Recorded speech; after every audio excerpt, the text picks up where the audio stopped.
Alright, so I need to be putting stuff out, and well, out of thin air I've started working a brand new Conlang, so I figure, hey, why not make a log series out of it? So, give it up everybody for Sylvia's Epic Conlang Log, Part 1. Maybe in the future parts I can just write it in the Conlang itself, we'll see. Today I'm just starting to get the proto-language prepared. The goal for this language is, of course, naturalism, and although for now the goal is just one modern-day language, I'd still like to leave the door open to possibly turn this into a full family at some point. So, let's begin with the phonology, actually world building. I have this world, and I have had it for quite a while now, and there are some things to note about it. First of all, I have some things regarding its orbit and size prepared for it. I have the continents, a height map, a precipitation map for Northern Hemisphere summer and winter, and today we're not going to be using very much of that because of course our language is only going to be on one spot, and that spot is right here on this island continent.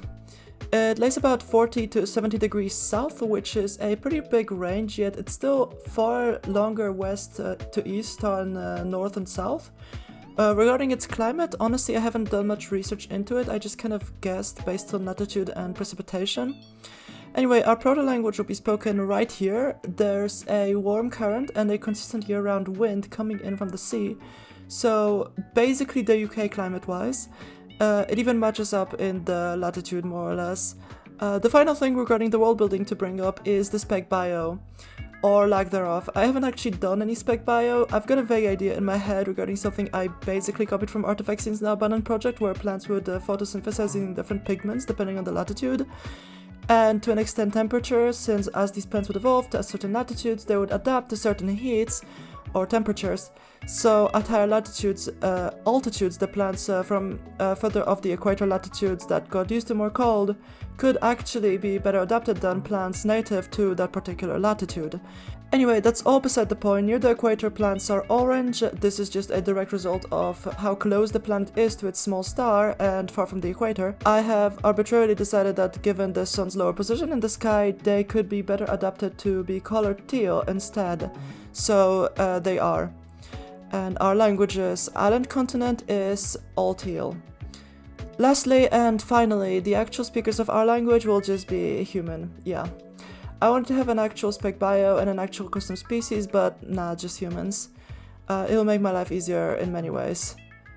I also want it known, I have no universe justification for them just being humans, they just happen to, I guess, evolve into humans, exactly. So there you go. Now, let's do the...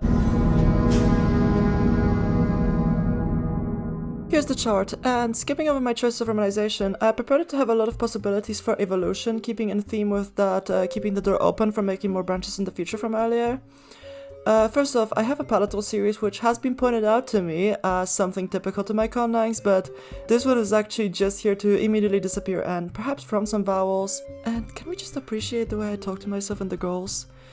Otherwise, I have a full voicing contrast, including the yummy voiced velar fricative ra, and a labialization contrast in the velars, which is just blatantly taken from PIE.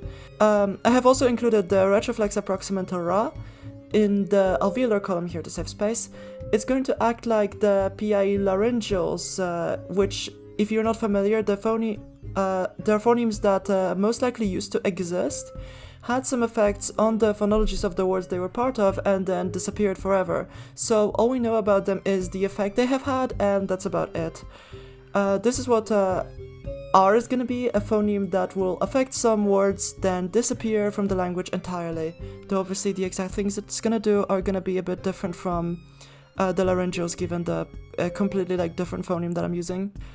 In contrast to the fairly large consonant inventory, there are only 3 vowels, I, U, and A. The max syllable is just a simple CVC, and there is no vowel hiatus. With that out of the way, now I can talk about the... So, first off, I needed to decide on the word order, and the word order I've decided on is actually none at all. The language has practically fully free word order, at least as of the proto-lang, though as a surprise to for later, historically, before the development of cases, this was subject, verb, object. But yes, given the free word order, this language needs cases, and I also chose to have adjectives that agree in case with the nouns. So that way adjectives can follow or precede nouns, though I arbitrarily choose to have them prefer to precede nouns. The cases are nominative for subject, accusative for direct objects, genitive to mark possession, dative for recipients, locative to mark position, instrumental for things you're using, lative for motion towards something, and ablative for motion away from something. The dative and locative can both appear inside prepositions, and which one you use just depends on the preposition itself. This isn't quite as necessary, though still nice to have in a language with 3 word order, but I've decided to include polypersonal agreement in the verbs. And this is where that historic SVO comes in, because this is done by just affixing pronouns onto verbs, so prefixes for the subject and suffixes for the object. Now, to actually go over these suffixes, I need to briefly go over the... I've decided to have pronouns for 3 persons, and I have included an animacy distinction, just a simple animate, inanimate, in the 3rd person. And I also wanted to have them decline for number, but first I actually needed to decide on the... This applies to all nouns. I've decided there was a class of irregular adjectives that follow nouns and don't take any of the usual adjective inflection. Some of these would then have later gotten grammaticalized and turned into particles to indicate number. These are specifically key, meaning many, shortened to key or just k as a suffix. If the word ends in a vowel, then the e gets omitted for brevity. If with a consonant, then the e is retained to adhere to the phonotactics. And uhu, meaning a few, shortened to uhu, except if the word it affixes onto ends with a vowel, an epithetic w is used. This is actually a pattern with affixes that end and begin with vowels and have no other historical consonant that would make sense to insert. Affixes with e encourage epithetic ya, affixes with u encourage epithetic wa, and affixes with a encourage epithetic ra. But anyway, with that there are 3 numbers, singular, plural, and plural, and our pronouns now look like this. And when they're affixes onto a verb, like this. The parentheses indicate sounds that may or may not be there depending on the word. The last thing regarding verbs is the tense, aspect, and mood. I'm just going to have 2 tenses, past and non-past, and 1 tenseless aspect, a continuous. These will be done with suffixes, and they're going to be older than the polypersonal agreement, so their suffixes will go before any object suffixes. This means there are 3 main verb forms, under all the extra agreement, past, non-past, and continuous. Non-past has no suffix, past uses nas for alveolar or velar consonants before it, or if it follows e or a, and mas for labial consonants and u. Continuous uses dah or tach, just matching the voicing of the consonant before it with dach for vowels. Next up I want to talk about adjectives. So adjectives in a language can sometimes be noun-like or verb-like. In our case, the adjectives are fully noun-like. In fact, there's a whole bunch of words that just mean adjective thing, like long thing, big thing, that type of thing. And they can be turned into adjectives using the suffix g, which used to just mean thing alone. Back when it was a particle, it also fused with the case particles, and then more recently they all got suffixed entirely. Grammatically, this g suffix can be applied to any noun. To finish this portion of the video off, let's construct a quick phrase. I'll go with I went to a forest, there I saw a tree, as that is my usual first test sentence I use on new Conlangs. First, the verb to go or to walk is yikwa. Because the subject is I will apply the first singular subject prefix to the verb and drop the I pronoun itself. Pronouns with the subject or object usually get dropped unless they are included for emphasis. So, the verb is just haikwanas, with the past tense suffix meaning I went. There is no agreement suffix because the forest is not a direct object, but an indirect one. For the forest part, I'm gonna use the lative case being indicated with the a suffix, and the word agab meaning forest.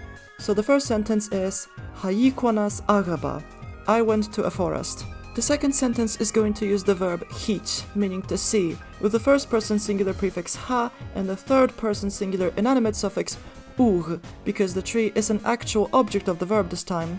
So the verb is hahich nachsuch, alone meaning I saw it.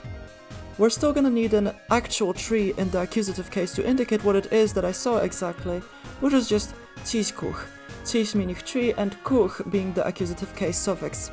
Now, the full sentence we're trying to translate is actually there I saw a tree, not just I saw a tree. So I'm going to introduce the demonstratives. In English these are words like this, that, here, there, etc. There's going to be 2 distances, proximal and distal, just like English, and 3 kinds of demonstratives, pichu and safab for places, meaning here and there respectively, Huif and irpi for animate nouns or adjectives, meaning this and that respectively, and huge and beach for inanimate nouns and adjectives, likewise meaning this or that. By default they're nouns, and to turn them into adjectives you just need to use the g adjective suffix.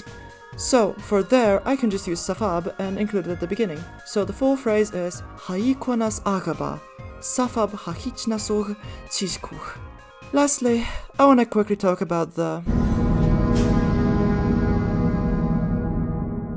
proto-language that I've been going over today uses a logography carved into wooden planks. These are placed horizontally on the ground or a wall, and then on a single plant the text is written from left to right. Now, this culture, I have decided, has a conception of time as moving upward, because of how plants grow and fire rises and etc. For this reason, the planks with the LTR text are actually stacked from bottom to top, not top to bottom, which also works with the planks being made of trees which also grow upward. The characters themselves are constructed out of these vertical or diagonal but never horizontal strokes. This is because the writing mustn't go with the grain of the wood, as otherwise it might fully tear the plank.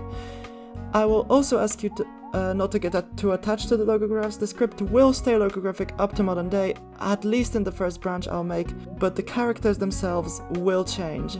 There's broadly going to be two loose types of logographs. Simple logographs being mostly pictographs representing simple common nouns, and complex logographs, complex as in composed of multiple parts. With that out of the way, let's go over the logographs we'll need for our little test sentence. Because I don't feel like yapping about the exact etymology of every logograph, first enjoy the scroll by of all the simple logographs. And now that that's concluded, here's every logograph and its etymology in our test sentence. Be aware that I've squished all of them into squares. In reality they would probably get written more stretched out to avoid any lines being turning too horizontal and any parts from becoming too indistinct. Also be aware there is not much spacing between the characters, so there is a bit of ambiguity regarding logograph boundaries, but it's not much of a problem because what else could tree ball possibly mean except near? Feel free to pause to read any bit of it. And that is the end of this log. Thanks for listening, and I'll see you in the next one. And I was gonna end it right after saying that, but can I just say, when I saw that sentence in my script after returning to it after a little while, I fully thought it was a key smash. I have accidentally created key smash language. So that's fun. We'll see how that develops as I do sound changes. Have a good one, guys.